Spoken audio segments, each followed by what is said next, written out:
Star మా నుంచి ఒక ప్రోమో విడుదలైంది. ఆ ప్రోమోని గాని మనం ఒకసారి చూసుకున్నట్లయితే తెలుగు బిగ్ బాస్ సీజన్ 8 హౌస్‌లో సర్వైవర్ ఫిట్‌నెస్ టాస్క్ చాలా హాట్‌గా కొనసాగుతుంది ఈ టీమ్స్ మధ్యన. అయితే ఇప్పటి వరకు పెట్టిన 3 లెవెల్ టాస్క్‌లో కూడా నిఖిల్ క్లాన్ శక్తి టీమ్ విన్ అవ్వడం జరిగింది. అయితే ప్రతి టాస్క్‌లో కూడా నిఖిల్ దూసుకొని వెళ్ళిపోతున్నాడని చెప్పుకోవాలి. అయితే ఈరోజు 4th లెవెల్ టాస్క్ కూడా పెట్టబోతున్నారు బిగ్ బాస్. అయితే ఈ టాస్క్ ఏమిటంటే టైడ్ టాస్క్ ఇవ్వడం జరిగింది. ఈ టాస్క్లో భాగంగా కొన్ని టైల్స్కి కొన్ని నంబర్లు వేయడం జరుగుతుంది.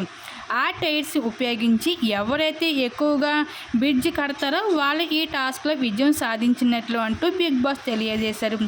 అయితే ఈ టాస్క్లో నిఖిల్ రావడంతో తన ఒక హార్మోన్ చేసి ముందుగా ఈ టాస్క్ని ముగించేసి విజయవంతంగా నిలవడం జరిగింది నిఖిల్. ఈ విధంగా బిగ్ బాస్ హౌస్లో నిఖిల్ అయితే ప్రతి టాస్క్లో కూడా తన సత్తాను చాటుకుంటూ బిగ్ బాస్ హౌస్లో దూసుకుని వెళ్ళిపోతున్నాడని చెప్పుకోవాలి. ఈ విధంగా దూసుకుని వెళ్ళిపోతే విన్నింగ్ రేజెస్లో అయితే నిఖిల్ అనే అర్థమవుతుంది. మరి నిఖిల్ మీరేమనుకుంటున్నారు? మీ అభిప్రాయాన్ని తప్పకుండా కామెంట్ సెక్షన్లో షేర్ చేసుకోండి.